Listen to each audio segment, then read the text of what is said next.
Now, to kick off our second part of the session, I'm going to be joined by Matthew DeVet from Abax, and he will be giving us a brief presentation on the Opportunity Fund. I think he joins us now. Good morning to you, Matthew. Thank you so much for making the time to join us this morning. I'm sure this is something that you may touch on a little bit briefly during your presentation, but I know that the Opportunity Fund will be celebrating or has celebrated its 10th year at the end of June. But in terms of your performance objectives, maybe give us a sense of how easy or difficult it's been, given that in terms of your performance objectives, you would need to have achieved inflation plus 5% returns over the medium to long term. So now I've said quite a mouthful. I'm going to leave you with that, and then we can try and get a question or two after your presentation. Over to you. Thanks, Tumi. Good morning, everyone. My name's Matthew DeVet. It's great to be talking to you today. Hope you're all doing well out there. Yeah, today we're talking about the Opportunity Fund, and as Tumi just mentioned, our objective is to outperform inflation plus 5% over rolling 3-year periods, but also not to lose money for investors over rolling 2-year periods. So it's a good time because we just have been through our 10-year anniversary to reflect quickly on what we've managed to achieve so far. So if you just look at this chart in front of you, the red line is our target, which is inflation plus 5%. The green line is the fund on an after-fee basis. You'll see for most of the fund's track record, we've either been above or tracking alongside that target. Then COVID came along and we experienced a drawdown with the markets, but we are getting back up to that target again. And actually, as we stand at the moment, we're at 9.8% per annum net of fees for the 10 years versus the target of 10.2%. So not quite there, but not too far away. The black line represents our peer group, our competitors. We are ahead of them, fortunately. So the peer group has produced about a 8.3% per annum performance. So we're about 1.5% a year ahead of them, which places us amongst the top decile of the funds. Second objective is to not have a negative return over rolling 2-year periods. You can see for the most part we're above that red line, except again for that brief period in COVID, which we have managed to subsequently get ahead of again. I think if we reflect back on the 10 years though, I think the one thing where we wouldn't mark ourselves as highly as we could have achieved is on the risk management side. So there have been 1 or 2 shorter term periods where the fund has experienced quite high volatility and quite sharp drawdowns. Fortunately, we've managed to recover quickly from those. And on an overall basis, I think this chart shows that on a risk adjusted measure, we have done fine. So we are amongst, if you look at the horizontal axis, which is the risk adjusted return, we are amongst some of the better in the peer group in terms of risk adjusted basis, but we have learned some lessons along the way. Let's look now at more recent performance and then get into the positioning of the fund. So I think this table just shows you the performance of the fund over 3, 6, 1 year and 3 years. Let's just talk about the 1 year number the 1 year number at the moment, because it highlights the extent of the recovery of markets post the COVID drawdown. So on the far right there, you can see that our local stock market is up 25.1% over the past 12 months. The Opportunity Fund, despite being capped at a maximum of 60% equity, has managed to track that quite closely. The fund is up 23.2% over that period, which is, for this particular measurement period, substantially ahead of the peer group, which is 13.9%. We've had some really good contributors from some of our hybrid instruments over the course of the last 12 months. So the Royal Bafokeng convertible bonds, the auto calls that we've written on the European stock markets have all added quite materially to performance. These hybrid type instruments are instruments we really like to seek out for the fund because they have an asymmetry of return. So they give us some upside optionality. They give us the potential of earning equity-like returns, but they don't have the same downside risk as naked equity. So for a fund that has a mandate of inflation plus 5 and no losing 24-month periods, it's a very nice asset class. It's also nice to see Sasol at the bottom there making a nice positive contribution. That was one of the big detractors in the COVID period. And you'll all remember that oil actually briefly went negative for a short period of time. On the negative side, it's really the portfolio diversifiers and risk-off assets that have been the negative contributors, things like US dollar cash and short duration foreign denominated bonds, with the exception of the NASPAS process combination, which is a fairly large position in the fund and hasn't managed to add much over the last 12 months. That's really a function of the relatively lackluster performance of Tencent, which is the largest holding within NASPAS, because of the regulatory worries around gaming and platform companies in China, but also because NASPAS management have made some ill-advised decisions in how they are trying to reduce the big discount that NASPAS trades relative to its underlying, and that's only served to widen the discount further. But the valuation there is currently very attractive, and in our mind, the growth prospects remain undiminished, so we remain very happy holders and expect that to make a good contribution going forward. Let's talk about where the opportunities for the fund are at the moment, according to Abax. We all know this chart. This is a chart that shows the massive amount of money that has been pushed into global markets. So this particular chart shows the money supply in the US, and this is in response by governments to try and restore economic growth post the onset of the COVID virus. So have a look at that period from just after 2020, where there's a 33% increase, a 1/3 increase in money supply in the US over the course of 1 year. That's pretty unprecedented. And that money needs to find a home, which has been in risk assets globally.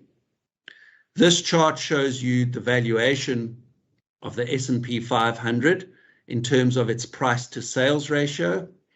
And what's fascinating about this chart is that currently the price to sales ratio is approaching 3.5 times, which is materially higher than it was back in the 98-99 tech boom, when it was approaching 2.5 times. So global stock markets, for which the S&P 500 is the poster child, is trading very expensively at the moment, and the potential returns available by investing in these markets are quite low. It's interesting, though, that although most risk assets globally are very expensive, there are some exceptions, and South Africa is one of those exceptions. So this is a chart of the forward price earnings ratio of the all-share index, including and excluding NASPAS and Prosus.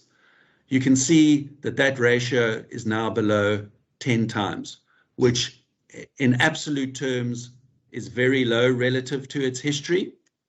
The previous time, apart from briefly in COVID, that it was this low was during the credit crisis of 2008. And in relative terms, it's also very attractive. So this chart just shows you the 12-month forward PE ratio of the SA market versus world stock markets represented by the MSCI index.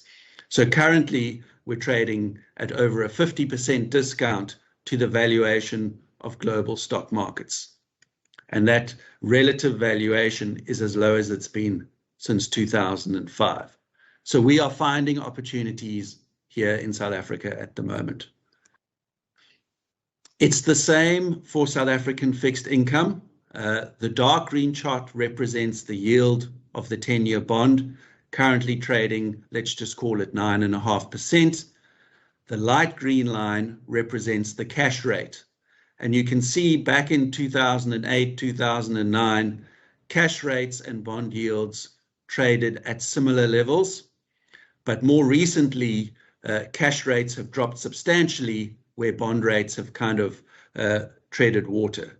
So at the moment, by going 10 years out in terms of duration, you're currently picking up an extra 5 and a bit% in return, which is pretty much as high as it's been over the course of this century. So the bond curve is very steep, and investors are being rewarded for taking on duration, notwithstanding some of the well-documented risks that we know about within South Africa. If you look at this on a relative basis, the picture is again similar. This chart shows you the yield on the South African 10-year bond less the yield on the US 10-year bond. That difference is currently above 8%. Now, the way that bonds work, that 8% effectively represents the expected inflation differential between South Africa and the US, as well as what's called a country risk premium, the extra return you need for investing in a riskier jurisdiction like South Africa. That 8% you can see is very high relative to history, which has averaged over the course of the last decade and a half at around 5%. So again, South African bonds look cheap in absolute terms and cheap in relative terms. Now, we all know that the risks of investing in SA are much higher than a number of other jurisdictions, and the last week or two has been a very painful example of that. But our feeling is that a lot of these risks are already priced in, and if you look at the reaction of the bond market and the currency over the last week or two, it's been fairly muted. So for the time being, the market is agreeing that those risks have been largely priced in and you're being compensated for. This chart just shows you our current expectations of asset class returns. And basically on the left-hand side, we have the South African asset classes, and on the right-hand side, we have more global asset classes. It's interesting at the moment, our expectations for South African risk assets, South African equity, South African property, South African bonds are all in the double digits, some materially so.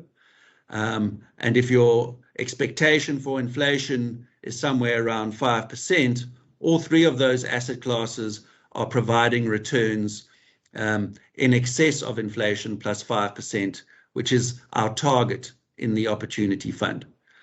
Just for your interest, we have two numbers under South African equity because I've just put there our top-down and bottom-up expectations. So from a top-down perspective, we just look at the market overall, but from a bottom-up perspective, we analyze all the companies that make up the market, and there we're using our own forecasts for each of the individual companies, and we're aggregating them according to their weights. So our expectation for the South African equity market over the next 5 years is for it to return somewhere close to 20% per annum, which is much higher than what we've had historically, and harks back to Tumi's question at the beginning, which is, it's been a tough 10 years or so to meet our inflation plus target. But if you look at these expected returns, I think it's going to be a bit easier over the next few years. On the offshore side, things don't look nearly as attractive. Interestingly, according to our estimates, all of those asset classes are priced to give single-digit returns in Rand, and that actually even includes some currency depreciation. We think the Rand's a little bit expensive and expected to depreciate around 4 or 5% a year for the next few years. So even adding that, we're only getting to single-digit returns from the offshore asset classes, given the extent of their stretched valuations. So that all circles back to how we're currently positioned in the fund. The pie chart on the right shows you the blend of assets that we have. So for the time being, we have a material exposure in the region of 44% to attractively valued South African equity opportunities that we've identified on a bottom-up basis. We also have exposure of 14% to local hybrid instruments. I think I've mentioned this already, but we really like these kind of payoff profiles, instruments that give us the potential to earn equity-like returns, but without the same potential for drawdowns. Asset classes like hedged equity, convertible bonds, preference shares, and listed property. We have a very low exposure to vanilla global equity at the moment at 5%, and prefer to take our offshore exposure through offshore hybrid instruments, again, which can give us the potential to earn equity-like returns, but without the same amount of downside. And within that offshore component, we mainly have that holding through structured notes on various indices and shares, as well as convertible bonds. We've been increasing our South African bond exposure given the attractive risk premiums, and currently hold 11% in that asset class, and we maintain our full exposure to foreign currency given our view that the rand is a bit expensive and the diversification benefits that holding offshore asset classes afford the fund. So with that, I'd like to conclude and thank you all very much for taking the time for listening and for your support over the last 10 years. Oh, thank you so much for that, Matthew. In the interest of time, I'm just going to try and sneak in a question or two. You mentioned some of the instruments that you make use of, and I think an interesting one here would be the use of your convertible bonds, especially with regards to Royal Bafokeng. But you've recently have exercised your options here, so you do have about just under 6% holding in Royal Bafokeng, and this has run quite hard. Maybe just give us a sense of why you've chosen to have that equity exposure when, again, as I've said, it already has run quite hard there. Sure. Maybe I'll just take a step back. So in sort of 2017, the platinum companies were largely on their knees. The platinum price was depressed. There were all sorts of rights issues and capital raises. At that time, companies like Royal Bafokeng and Impala needed to raise capital. They couldn't raise equity because the share prices were too depressed, and they couldn't raise debt because the coupons would be too high. So they raised convertible bonds, which allows them to effectively raise equity at a higher price and in the interim pay a lower coupon. For us, it was a really good way of playing the platinum cycle because we earned a coupon of 6 or 7% a year for 5 years. After 5 years, we'd get our money back. And if things went in their favor, which we thought there was a reasonable chance that they would, we would make a lot of the equity upside. So we invested in both those convertible bonds, both of which have done extremely well for the fund. We've sold all of our Impala exposure, having made 2 or 3 times our money. We retain some of our Royal Bafokeng exposure, but have pretty much taken profits all along the way, and we continue to lighten that exposure for now.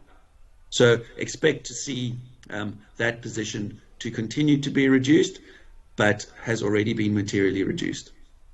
Matthew, we're going to have to leave it at that for today, but thank you so much for those insights. Of course, we've just been speaking to Matthew de Wet. He's from Abax, and he was just giving us a run through the Nedgroup Investments Opportunity Fund. Just in terms of some of those key points that came out, with regards to some of the well-documented issues that we're seeing in South Africa, and his views on South African assets, is that, as you saw that slide, that local is lacquer, and those expected returns, we can expect to see, better returns coming through from South Africa in terms of, this is with regards to what Abax is thinking. And of course, he's also said that a lot of the bad news seems to be priced in a lot of these instruments.